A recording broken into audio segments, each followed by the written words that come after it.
গভীর সবুজ অরণ্যের ভিতর দিয়ে ধীরে পায়ে হেঁটে আসছে এক নিরীহ প্রাণী। তার গায়ে লোম, চোখে প্রশান্তি আর মনে অদ্ভুত এক বুদ্ধিমত্তা। সে আমাদের মতোই হাসে, কাঁদে, ভালোবাসে।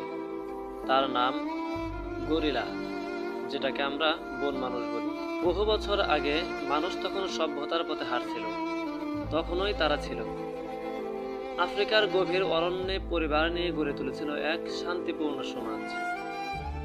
1847 সালে প্রথম বিজ্ঞানীরা তাদের আবিষ্কার করেন, কিন্তু প্রকৃতি জানত তারা আগে থেকেই ছিল নিঃশব্দ, নিরীহ, মানবিক।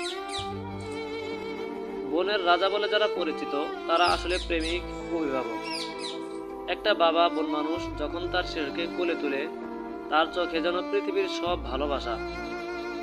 তাদের ডিএনএ আমাদের সঙ্গে 98%-এরও বেশি মিল রয়েছে।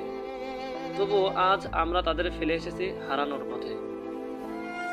গাছ কাটা, শিকার আর যুদ্ধ সব যেন কেড়ে নিচ্ছে তাদের ছোট্ট পৃথিবী।